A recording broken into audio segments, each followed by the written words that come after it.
On this week's episode of the Physio Foundations podcast, I'm talking to Australian Army physiotherapist Major Emma Williams about her career as a physio in the military.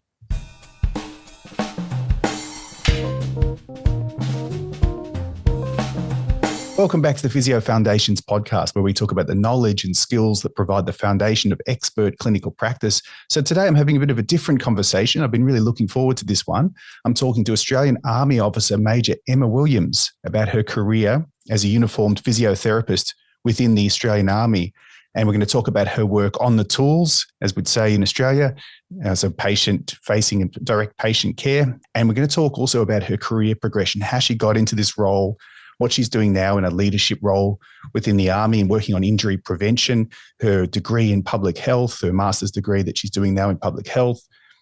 So it's really interesting. If you may not necessarily be thinking at the moment, well, I might go into a career in the military, but in terms of a career pathway and the things you can do with this degree you're working on if you're a student, or that you already have if you're a grad or an experienced practitioner, it's going to be an interesting conversation. So let's kick it off. Major Emma Williams, welcome to Physio Foundations. Thanks for having me, Luke. I'm looking forward to the chat. So as a mark of respect, I'll use your formal title, Major, and you've worked your way through you started as lieutenant and worked your way through the different ranks. But we'll call you Emma for this conversation. Please. Me being a civilian. Absolutely. We've already had a good chat before we've kicked things off. So Emma and I have just met. I saw a really interesting article in the Australian Physiotherapy Association magazine. I'll put a link to that in the show notes and you can have a read of that. And I thought, hang on, this is going to be a good conversation. So I sent you a DM on LinkedIn and here we are. So let's go back and get to know you and introduce you to the listeners as well. So tell us a bit about your background and professional interests and what led you to your current role. Yeah, okay. So I guess going back to leaving school, I took a gap year, which turned into a couple of gap years, and went over to London and worked as a bartender, as you do. And then when I came back to uni, I actually started in journalism, so something very far from physio. Realised both my parents were journalists. I was good at English at school, but worked out pretty quickly that it wasn't for me. So then trotted off back overseas and had the opportunity to be a snowboard instructor in Colorado. Which resort?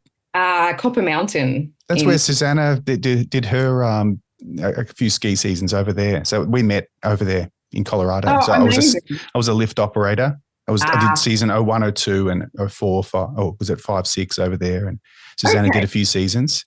So you're at Copper. We crossed paths then because I know each other. It was 2001. And I did it up until I think 05 was the last season. So I did the first full season and then went back to London and then thought, okay, I was early 20s by that point. I thought I better get back to uni. But then I just did the 3-month uni breaks, sort of get on the plane after your last exam and then stretch into the first semester a little bit. That was a fabulous time. Copper's amazing. Colorado's, fantastic.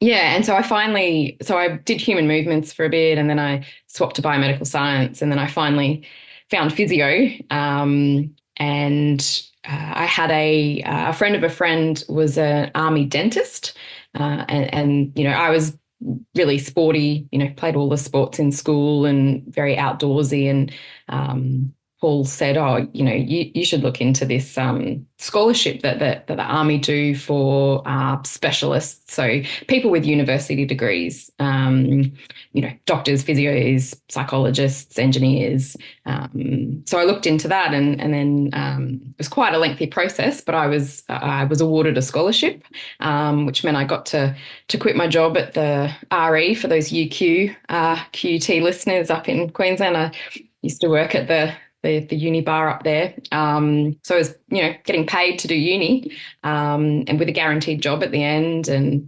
opportunities of travel. And so that was really, really exciting. And then when I graduated uni at UQ 2007 and baptism by fire, thrown into the deep end in uniform, treating patients and learning the soldier skills at the same time. So if you're a special service officer, so those trades that I mentioned before, you don't do the full officer training at the Royal Military College here in Canberra, which is 12 months long.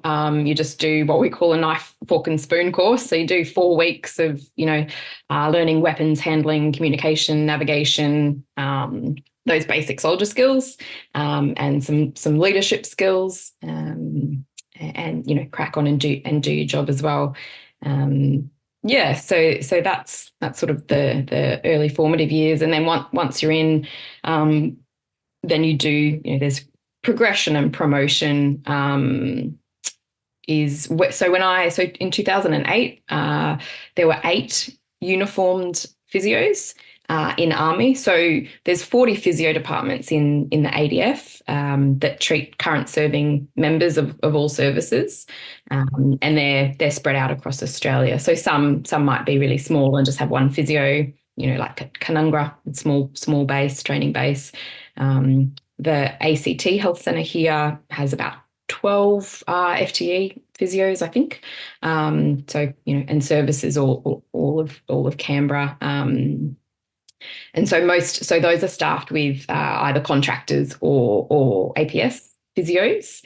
And so the uniformed physios are a really small element, but our primary role is to deploy.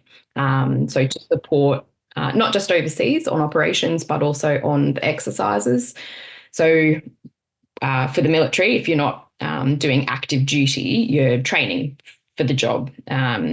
And so the wargaming, the exercises that are run, they're often run at Shoalwater Bay or Townsville or down in Coltana in South Australia. So the field hospitals will go and support those big wargaming exercises. So we'll set up like we're on deployment in our tents, and we're testing and adjusting our practices and procedures and our operations and, the patient flow as well, with the medics and the nurses and the doctors and the imaging department and testing all of our equipment. So the physio plugs into that primary healthcare team. So that's, my civvy friends think I'm, going camping. It's definitely not glamping. But we have there's different levels of field. But generally with a hospital, particularly if you've got a surgical team attached, then there needs to be obviously a level of facilities with that. Or you might be more forward. So for example, when we were in Afghanistan, the forward operating bases would have a medic. And they would have a really basic primary healthcare team, and then the doc and I and the psych would be back in the main camp, which had the hard standing shelter, and the bigger base where the planning and the operations occur. And we would travel out to the forward operating bases with the resupply runs that would resupply their food and water and ammunition. And that would be kind of an opportunity to triage out there. A lot of the guys out there, though, didn't necessarily want physio treatment. There was maybe a stigma sometimes about, the physio is going to come out and, see my injured knee or ankle and pull me back into the main base, which they're there to, that's what they've trained for. And they don't want to go anywhere. They don't want to be sent home. They're there to do their job. And, I remember vividly one guy, I got out of the truck, the resupply run, and he's hobbling over the rocks. He'd clearly done something to his ankle. And I was like, I'm setting up in the medic's tent. And he's like, nah, I'm fine, ma'am. I don't need to see you.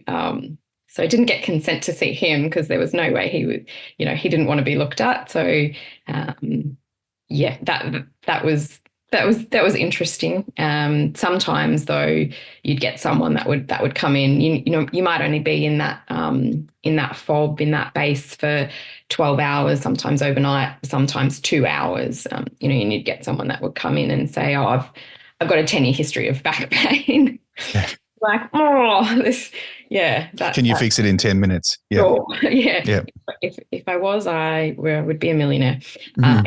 I would be a millionaire. Yeah. So, and that was, I think, I don't know if I mentioned the baptism of fire before, but I'd only been uh, out of uni for 2 years when I deployed, because there were so few uniformed physios. Yeah. So That was then 2009 or 2010 I was there. So I was 2010. Yeah. with the 6RAR, which battle group from Brisbane, and I was actually the first what we call conventional forces physio to go over there. So the special forces, because we'd been in Afghanistan for a while by then. Yeah. The special forces guys were there first, and they were a little bit more savvy, and they had a uniformed physio on rotation for a few years. When the big battle groups were going in, it's up to the commanding officer of the unit to decide what their battle group consists of. So depending on the operations at the time, they might need, by the time I was there, the IEDs, so the improvised explosive devices, were quite a thing, and so we probably had more combat engineers than in the past. So the combat engineers are the guys, the searchers, and that have the dogs that look for the IEDs on the road. So going back to the makeup of the battle group, the CO that I was deployed with, Jason Blaine, made a deliberate decision for the medical team. He's like, no, I want a physio. We're getting lots of musculoskeletal injuries. So that was really great to have that opportunity to go in there, because I certainly was busy enough. The battle group was about 800 large, and then there were other elements. So I probably had a dependency of about 1,000 Australians, and we were I worked in the hospital with the Dutch element were there. No, correction, the Americans were there when we got, I can't remember. No, the Dutch were there, and then the Americans took over. So the Dutch had a physio as well, but the Americans, when they came in halfway through our tour and took over from the Dutch, they didn't have one. So the Americans started coming in going, oh, can we use you? But it was, there was a lot of work to do. And you've been out at that stage for 2 years. Yeah. 2 years. And so then what was it like when you, Mm. there's just so much to cover, I guess. But when the first story was the guy with the bad ankle sprain, who just declines treatment. How do you sort of get into the mindset? How do you get into the team and work your way in and push a little bit and help people that don't want to necessarily be helped? What were your strategies? What did you do? Yeah, I would love to go back now, knowing what I know and having worked on a few things. I think being integrated with the rest of the team was really important. So so one, with the primary healthcare team, with the doc and the medics, but also building relationships with the commanders. So there's the CO, but then there's there's the OCs, which are the officer commandings, which are the rank down, the majors, and then also the other sort of commanders and the platoon sergeants, and getting to know the teams, which is difficult when they're at the forward operating bases. And so a lot of the time I was really just treating people in the big base, and really then I was treating chronic conditions, people that had the time to come to physio. Often the guys that probably needed it didn't have access to it. But I think the building the rapport and gaining the trust of people, because everyone has preconceptions of what physio is, right? I remember my first ever CSM, a company sergeant major, he used to call me a glorified massage therapist. Great. Funny, but not funny. Yeah. Thanks for that. Yeah. That's kind of the mentality that you're potentially dealing with.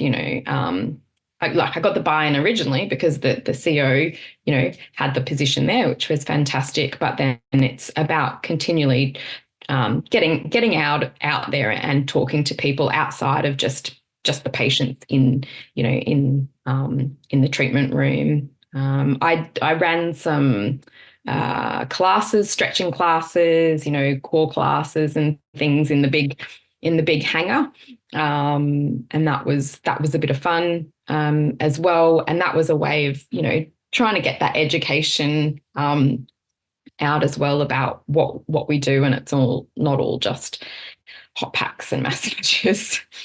Yeah, so despite having the regimented nature of military life, you had the autonomy to develop things and do it in a class format and treat people in the way that you bring your unique skills and do it your way.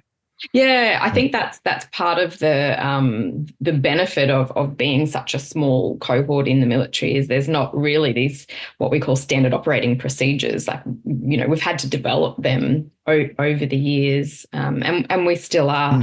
And full disclosure, part of me, agreeing to come on the podcast is like we're recruiting, right? Like we would love to. I've had an amazing career, and I'm still going, and I think. It suits a particular type of person that's really active and outdoorsy. And you're recruiting physiotherapists to these types of roles. Yeah, absolutely. Yeah. So while 17 or odd years ago there were only eight of us or 8 positions, now there's at least 16 now, and there is some growth. There's that impetus to do injury prevention and treatment better. We've had a productivity commission inquiry, I think it was 2019, that really it was about veterans and how we treat veterans.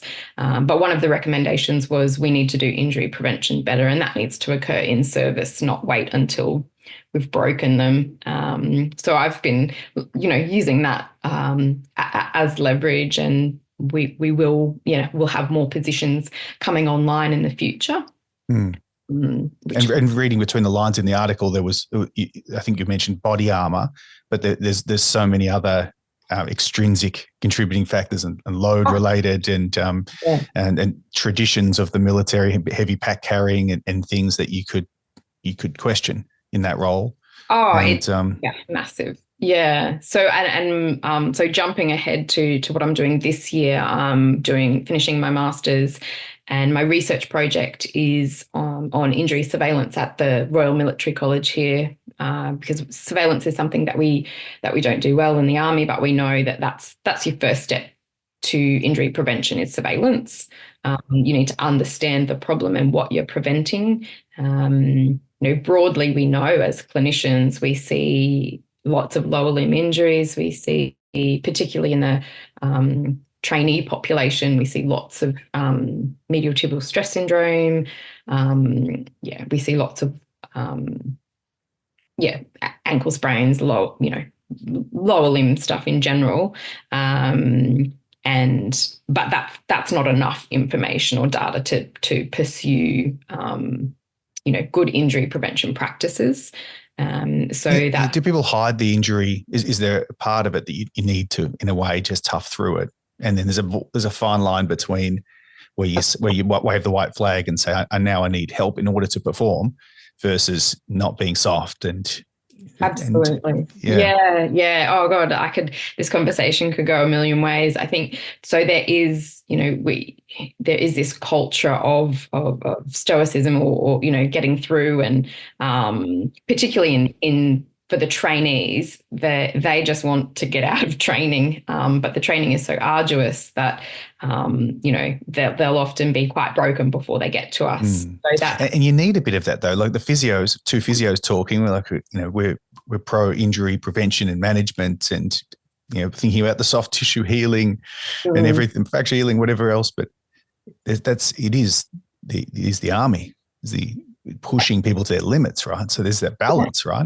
Yeah. So the solution is not to give everyone rest and recovery and until the cows come home, and then we really need to. The physios in the health centre there do an amazing job of seeing the programs, like the return to, you can call them return to sport, but return to work programs need to be really, really thorough and need to be really progressive, and periodized, and you really need to engage with the PTIs that are at the college that do an amazing job of the training, and they often get blamed for the overload, and the injuries. Like PT gets blamed, but when you look at holistically the military training, I think the biggest thing that we could potentially change would be understanding the cumulative load, because they do PT sessions in the gym and, do great functional stuff that sets them up for the field training. But the field training, so when they're out in the bush, carrying their packs around and, playing war, that's not under the instruction of the physical training instructors. And so a lot of the injuries might occur out there, but they're reported in PT. So, and we don't capture the distances or the loads very well and marry it up with what they're doing in PT. So that overall picture, I think, and that's something that I hope my research project will partially answer, getting accelerometers and getting some crude measures of distance, weighing their packs. The pack weight is something that's really difficult to change, because your equipment that you need is the equipment that you need. So, it might weigh 30 kilos and you might have a 50 kilo female or male that has to carry the same equipment as, the 100 kilo guy. And it's not a body weight normalized thing. The gear is the gear. Yeah. Because, so we have two kind of tests that it's quite nice for the physios to have really functional outcomes that we can work towards. So that's one of the real benefits of working in the Army. The patient goals are often really tangible. They need to be able to pass their basic fitness assessment or their physical employment standards test. So while the fitness assessment is a 2.4K run and some push-ups and some sit-ups, and that's age and sex adjusted, the physical employment standards say, well, this is your job. You're employed to do this, so therefore you have to be able to lift 25 kilo plate from the ground and put it on, lift it up to the height of 150 centimeters, which is the level of the back of a MOG truck, for example. So there's very specific things that we're working towards, which is really nice. That's interesting, because I supervised Ben Meadley, a co-supervisor, because he's a paramedic. I was on his team when he did his PhD. So he's a Melbourne-based or country-based flight paramedic. And he was on the podcast and he was talking about physical performance standards and paramedicine. And he goes to a lot of special forces and military-related conferences and reads a lot of journals. There's a lot of crossover there with the job is the job, and he needs to be able to rappel down off from a helicopter, swim through this much water, or go through this much snow, or climb this cliff, and then get there and provide patient care and keep his heart rate down and make decisions. And so he was evaluating a lot of that as and linking it back to the need for physical performance standards in that profession. That's quite similar to what you're saying in the military. I think he actually might have been. So I've been to quite a few conferences over the last few years. So got promoted to major in 2020. And that's, moving slightly away from the clinical space and more into that prevention space. And so the physical employment standards community, includes military, first responders, fireys. So I think he might have presented at the one at Bond Uni that Rob Orr ran. Okay, so it would be, everyone would know each other it's a relatively close-knit community, yeah. Yeah, and so back to injury. So your masters, you're looking at your measurements, pack weight, accelerometers. You're looking at those physical contributors perhaps to injury, but in the injury surveillance is a big problem because of underreporting, which is kind of a part of it, toughing through it, the reality of it. But there's that sort of balance between if you can capture all the injuries, even the things that didn't stop anybody, we'd have good information, but Is that possible? And then, so what type of injuries, if you were guessing? We know about medial tibial stress syndrome, ankle sprains, lower back pain. You mentioned in the article sort of overuse shoulder injuries when they're not on active duty, when they're waiting and, in the gym, for example. A lot of back pain from sitting and long transports. What other injuries do you think military personnel get that maybe they're a bit different from civilians? Yeah, that's a good question. I think I've sort of started to look, I've been collecting data from the start of the year, and I haven't, due to my other studies, I haven't really delved into it yet. I'm really looking forward to doing that next semester. But rather than specific injuries, I think it's more, I think the causation, if we look at whether they're acute or repetitive, gradual onset or repetitive sudden onset, that's where I'm seeing some trends, because I think if we're going to try and prevent them, it might be the same activity or causative factor that's causing the back pain and, the knee pain and the ankle pain. So as a clinician, I think we get really focused in on individual trends, like there's so much back pain, how do we change that? But I think if you look at the causative factors, we need to address the risk factors as opposed to trying to prevent all of one subset of injury, if that makes sense. And so the trend that I've seen so far is that most of the injuries are repetitive with gradual onset. So to me, that screams that they're preventable, because that speaks, in my mind, and hopefully it's not just confirmation bias, but that it's cumulative load that is the issue, and it's the programming piece. So, are they getting enough recovery? Yes, they absolutely have to do, we need that adaptation. We need them to get fitter and stronger and more resilient. But is the programming allowing that with, enough periods of recovery and, hitting that sweet spot of, adaptation without, pushing them into overload. And you got 15 years of street cred in the organisation, and you're in this senior position. So you've got this now opportunity to educate throughout the organisation, throughout down to the level of the recruits coming in and understanding more about, what things are good what things you can ignore, and other pains that you could modify things and change things and seek early help. And, you sort of touched on the stigma of seeking help as well. And perhaps if there's a strategy in doing that they can self-manage and they have that knowledge. There's so much we could talk about there, but it's very different from, say, working in a football club where it's seasonal and it's very much optional, and it's very different.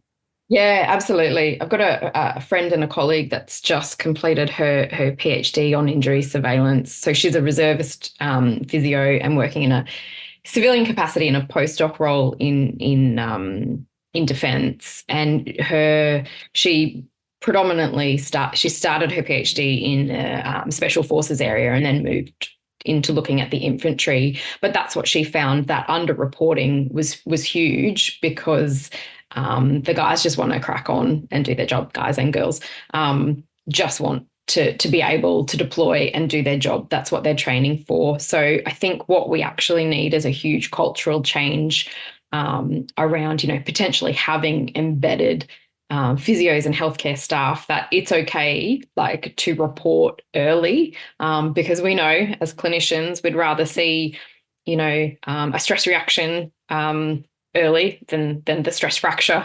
4 weeks, 6 weeks down the track. So her work, that's Jo Stannard, she did an amazing PhD that's really highlighted and translated what we kind of intuitively know working in the military into something that I think has been picked up by senior staff in the military, which is fantastic. So it's about, I think we have a role the uniformed clinicians have a role to translate these things that we see into military speak. So we get the buy-in to be able to make the cultural changes and the system level changes that need to occur. Because it is frustrating working as a clinician for so long in the military, and it hasn't changed.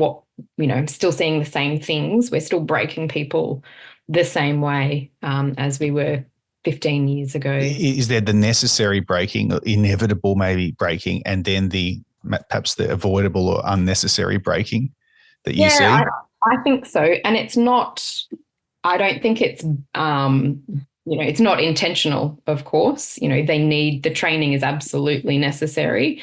But, it's, the system is such that we need this throughput. We need, we've lowered the physical entry standards because we need to recruit more.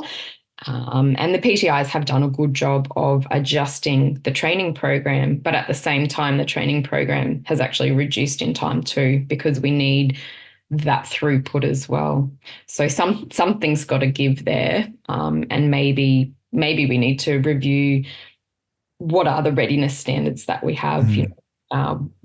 War is changing, what warfare looks like. So maybe we don't need to put 30 kilos worth of equipment on everyone, because they're not going to be doing that. When I was training to go to Afghanistan, they made us do it was I think a 20 or a 30K pack march with our pack and our equipment on. And, I'm 50 kilos wringing wet. So I'm like, you probably don't want to break the physio who's not going to pack much in Afghanistan before I even, get on the plane. So, did you do it? I did it. Yeah. Might have had a pillow in my pack instead of my, some common sense coming through. So some of your friends think you're glamping and maybe doing glorified massage therapy, and meanwhile there's some, and you did the knife, fork, and spoon entry training, and I'm guessing that was still pretty tough. And then you're in deployments in Afghanistan at very hot environments. A lot of the time you'd be very uncomfortable. So some people listening to this would be saying, where do I sign up? And others will be saying, hey, that's not for me.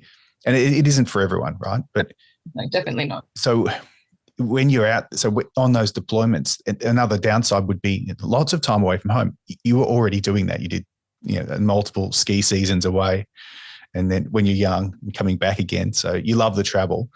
But what are the downsides and the upsides to, if we're going on a recruitment drive here, we've got some people listening who'll be, hang on, I could do this. Yeah. Let's be honest with it. So some downsides, so time away and deployments and things, but upsides, let's go through those. Yeah, no, definitely. So how do I go here? I wrote down some. I think that the main challenges, if I'm being realistic, are the posting cycles. So while I'm a physio in the Army, I'm also an officer. So, and to progress, I need to do different roles to tick boxes to say I'm proficient in other healthcare roles as well, maybe generalist roles as well. So with a job change every 2 years, and I might go from a physio job in Brisbane to a physio job in Townsville, for example. So there's location changes as well. So I think I've been in Canberra since 2020, and that's the longest I've been in one spot since I left high school. Wow. So 3 years now into coming up on 4. Wow. Yeah. So I you post jobs every 2 years, but that doesn't. It's a good chance for a clean out. Moving house. I think the offset of that is the paying conditions are excellent. You've got free healthcare. You're getting paid to do sport. You have to pass a fitness test every 6 months, but then you get the time to train as well. So you do physical training, led by an instructor, maybe 3 mornings a week. If you love your physical fitness and the feeling of being fit, you're actually getting paid to do that. Yeah, absolutely. Yeah. But then I guess the offset of that is, the time away, you might have to go outfield for a month at a time, we do a lot of courses to keep current in our skills. So you're away a lot. I think as a physio, I remember when I sat my selection board when I was applying for the scholarship. One of the officers that was there said, "Oh, do you want to change the world with your physio? Do you want to fix everyone? If you're really passionate about physio, then this is not for you because you wear dual hats, and you're away a lot from the clinical time." You have to be a realist, and you can't be a perfectionist. Then you have to. Yeah, You're across. It's not just physiotherapy work.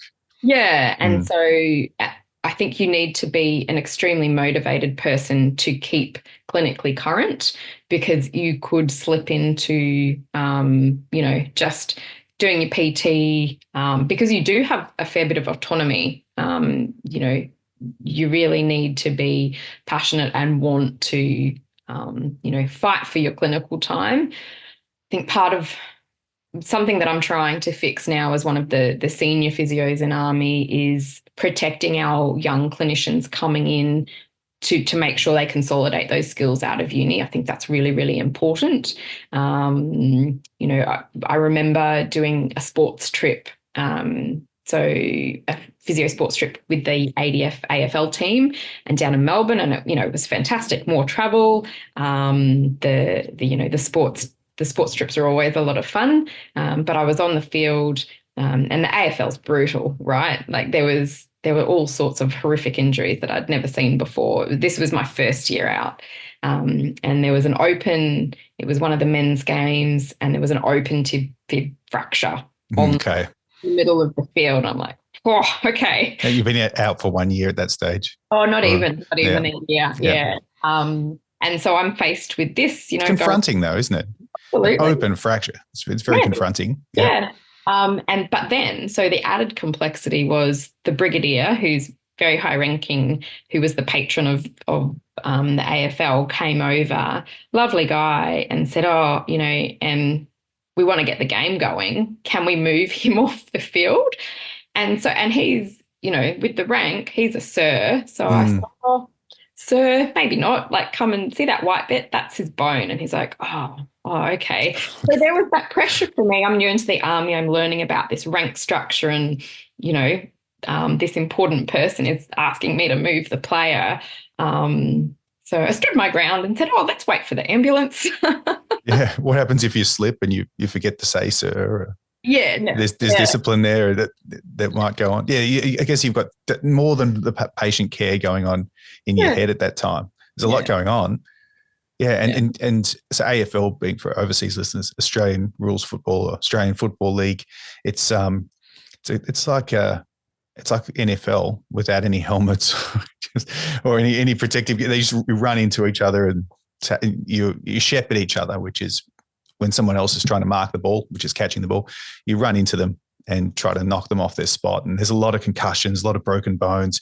It's terrible for the people, but it's actually a really good place for physios to learn to see injuries across the whole body, so acute and overuse, and advocate for the person like you were doing. Say, slow things down, sir.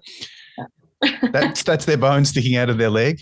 And you have to take charge of emergency situations, don't you?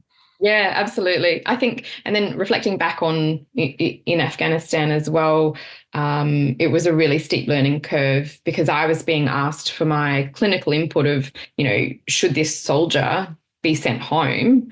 Like, how bad is his injury? Can we rehab him in country? Because there's a huge expense, obviously, to repatriate someone home. Sometimes it's clear cut. Sometimes it's, the doctor's decision, or it was never my decision, but I needed to provide that input. And so that's you're talking about someone's, career and livelihood. And so that was really, it was a steep learning curve. It was an amazing experience, as, the highlight of my career. But it's, possibly not for the faint-hearted, and you need to really be motivated to, I think humility is a big one as well. And that's one of sort of foundational things is I'm not the SME. Like, I may have been a physio for 15 or more years now, but because I've been doing so many other roles, I'm very open to seeking out second opinions and discussing with colleagues, and always continually learning. I think having that humility to be able to say that to a patient as well, like, I'm going to, get my colleague in here and have a look at this. And I think they appreciate that honesty as well. That's come up a lot from guests on the podcast. The importance of obviously lifelong learning. You can just throw that out there as a lip service to that. But to say, well, what does that mean? It means the humility to go, I'm not sure. I'm going to bring my colleague in there. I'm going to look something up. And so you've been out for 1 year at the time of the open tib fib fracture on the footy oval. You've been out 2 years at the time when you're on those outpost deployments, and you're making big decisions and doing things that are really senior physiotherapy position. And I guess if we speak to our grads and students who are listening to this, maybe thinking about this pathway, you did it. I'm not saying you're not special. You've become a senior physiotherapist and doing an amazing job. But you can do it, right? Absolutely. Yeah, so what did you call it? A baptism by fire? You just, if you go and do it and you put yourself out there, you'll find a way, right? Yeah. Absolutely. Don't be afraid to I'm trying not to put people off as well for pursuing this pathway, because it's not for everyone. It's quite extreme, but also doable. Yeah, absolutely. And we're always trying to improve that pathway. I think I started to talk about it before, about I would, love to have just a more set, like, career progression for the physios. And I think that now that we are a bigger cohort, uniformed physios, and probably supporting more all three services now, with, it's probably beyond the topic of this podcast, but a Defence Strategic Review was released last year, and we really need to Army, Navy and Air Force, the three services are working in a more joint way moving forward, particularly and especially in healthcare. And Army is the only service that has full-time physios. So okay. I think there's more of an onus for us to standardise what we do and really professionalise the uniformed physios. I think we've proven our worth, and we know musculoskeletal injuries in all of defence is a massive problem. So we need to systematise the way that we're providing that care as well. I mean, it's great to have you at the forefront leading in doing this stuff. Otherwise, it's just talk, isn't it? You're doing it. You're out there doing it. So let's finish off with we started on some what you think are the most important foundational attributes or skills for clinicians of any level, and humility and the desire or the willingness for saying I don't know, and lifelong learning. That's really important, because most of the time you don't know. That's right. Another part of that. And if you're either pretending or you know a little bit, we really only know a little bit of anything. Yeah. And the longer you go, the more you realize that. So don't feel nervous that you don't know things.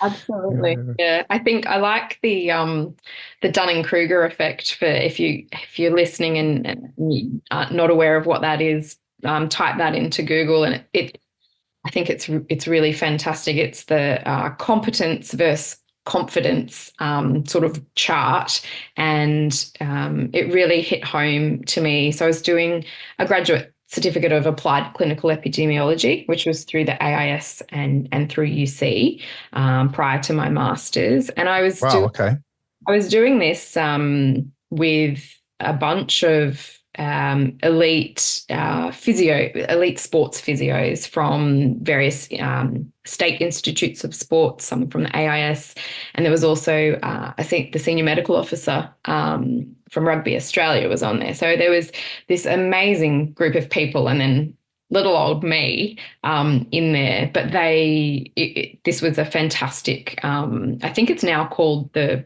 Performance Health Graduate Certificate. I highly recommend it.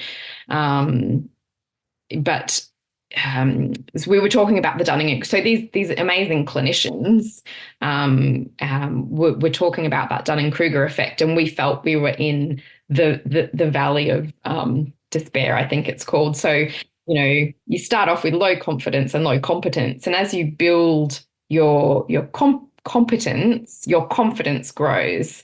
But then as you go on, the more you actually lose confidence, because you think, oh my God, there's so much I don't know.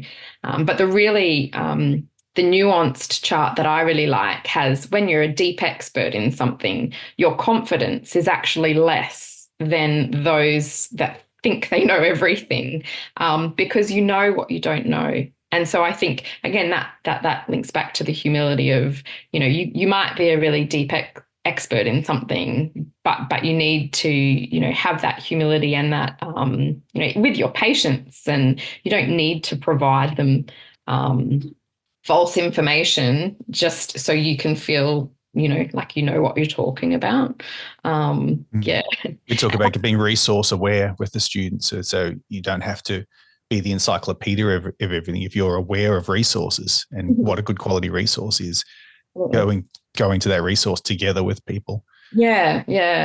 And that, I think, links to one of my other sort of foundational skills is building relationships.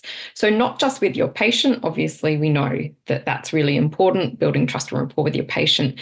But I think as you progress through your career, building relationships with other disciplines, so even within physio, but outside of physio, building those partnerships with people that you can go to lean on for those resources, but also, when I did the grad cert, I had come into this new role. I was a newly promoted major, so I wasn't in a clinical role. I was in a human performance role, and I didn't know what that meant, and no one else knew what it meant, but they thought having a physio in a human performance role was a good idea. And I thought it was too, but I didn't feel I had the skill set. So I was put in touch with a brilliant mind. Some of you may have heard of him or know him, Michael Drew. At the time, he worked at the AIS as a physio and an epidemiologist. And he was the one that developed this graduate certificate for clinicians, wanting to affect change, with all the clinical knowledge that we have, but and so there was communicating science in there, and strategic, building strategies and plans, and a leadership element, which was really great. But so that meeting, my friend introduced me to him. We sat down and had a coffee, and then the next minute I was doing this graduate certificate.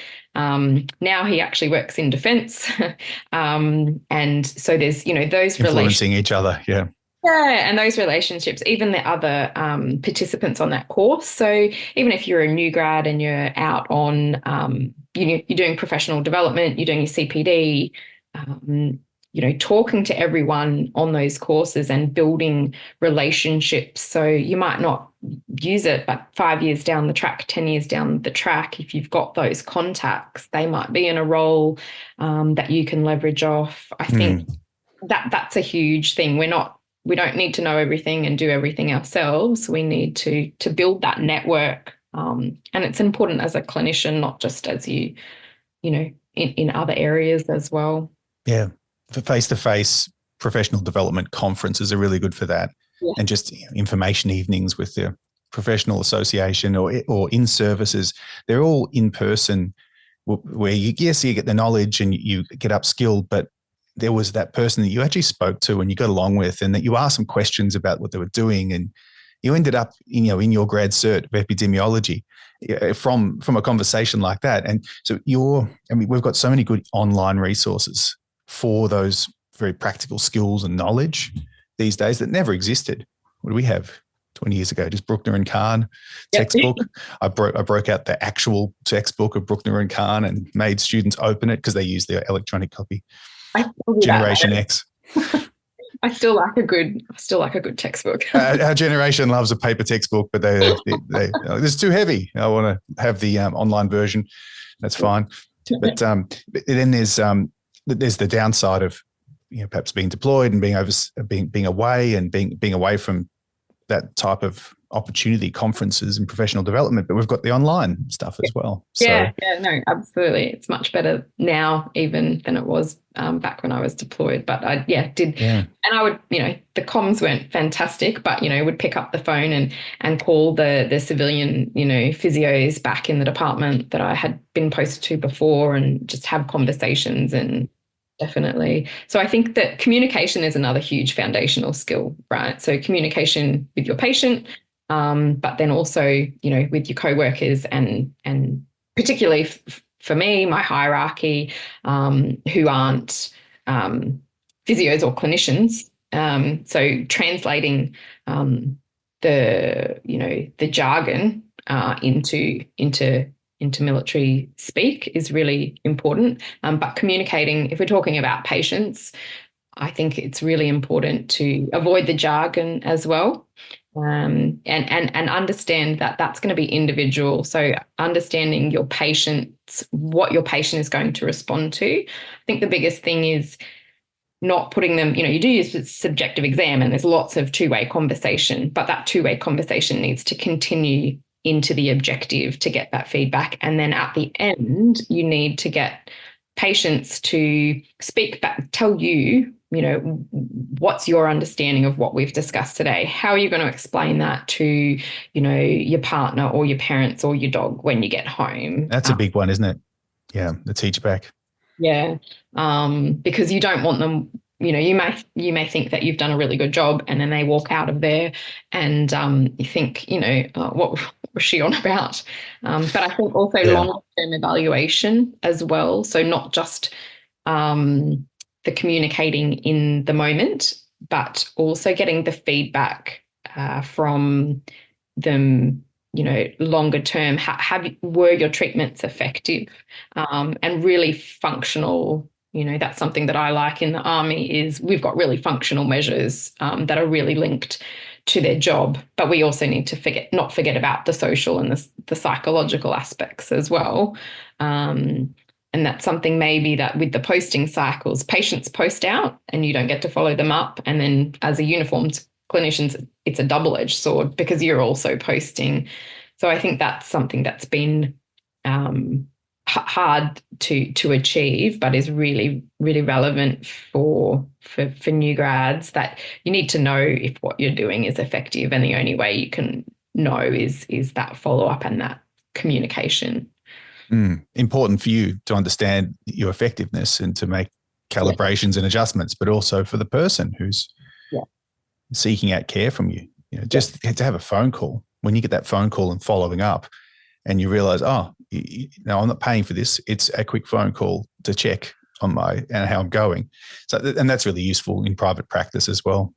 Mm-hmm. People are just, you're not expecting to go there often and just repetitively visit the person for years, but the health professional for years, but just having the follow-up can extend that care as well. So foundational skills, humility, lifelong learning, building relationships, and the communication, not just with the person, but within organizations and amongst professionals. These are all life skills. If you all the other things you've done, working as a snowboard instructor, I nearly said coach, snowboard instructor, all that, bartending. I tell the students, your jobs that you're doing, they are related. Your personal development and your professional development, they're sort of hard to do separately. They're hard to unpack. They're very much related. Yeah. You've done so many different things. When you were in that course, when you were in the grad cert of epidemiology, you said little old me was there with some big guns. They might have been thinking the same thing about you as well, because everyone brings different experience into what they're doing. It's probably and that Dunning-Kruger that you mentioned, that effect where you start to lose your confidence as you realize how much you don't know, and that can extend for 10, 15, 20 years as well. You sort of be at this stage that we're both at and go, oh, hang on, seem to know less and less. It's healthy in a way, though, as long as you don't lose your confidence too much, as long as you just use it to motivate yourself for lifelong learning. I absolutely. I think that's my motivation. Is why I'm I'm still studying. And I think I'm probably on the hook for a PhD, signing up for a PhD for next year, because I'm going to have so much data from this research master's project that I can't possibly use this year. So you'll get talked into it one way or the other. You might talk yourself into it. Oh, I think I've already committed to it. Oh, good on you. Yeah. But I see the relevance and the ability to potentially affect change within my organization, which obviously I'm really passionate about. I think there are amazing people that I work with and for. So yeah, hopefully, and there are lots of downsides, but I think I'm a lifer. I don't think I'm going anywhere anytime soon. Well, Emma, this has been really interesting, a fascinating conversation for me, because unlike some of your friends, I'm sure, I'm sure they don't really think this, but they think you're out there glamping and doing glorified massage therapy. Sort of a lot of us out here who are civilians look at military careers, and we do a lot of reading, listen to other podcasts and things, and have a broader appreciation of what you do. And it's really good to talk to you about what you actually do in that role. And I know we've only scratched the surface of what you've done and all the work that goes on in the military. But at least for those who are listening to this and a bit curious of that as a career pathway, there's some really good information there for the realities, and the benefits are endless. It sounds like a really exciting career that you've had so far, and it's far from over. Yeah. I'm very fortunate. I know, not everyone has the same experiences, but yeah, I can put my hand on my heart and say it's been. I'm so lucky to have achieved that. Achieved what I have in my time, and lots more to come.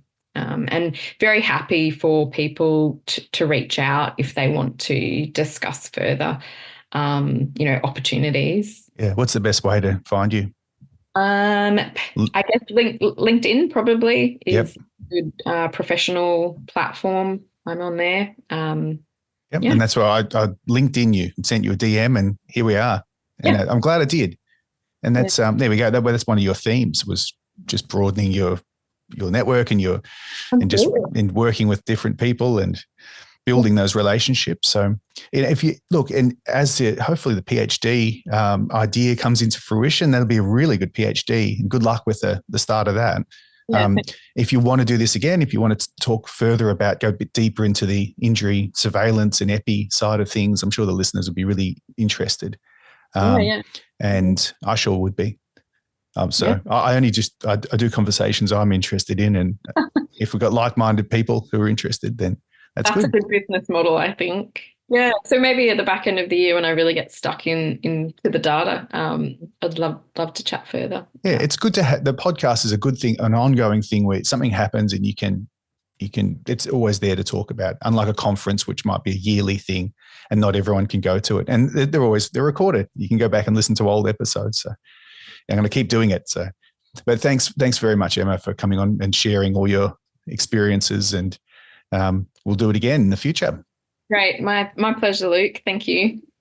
So everyone, like, share, subscribe, do all that. I thank you for those who have been sharing the episodes and commenting online. And it's good to hear from you. Send me a DM and tell me how you're finding the episodes. And if you want to comment on and you've got something like this to talk about, something interesting in your field of work, be my guest. Literally, be my guest. Come on and we'll have a chat. But for now, until next time, this is Emma and Luke wishing you all the very best with your studying, professional development, and lifelong learning.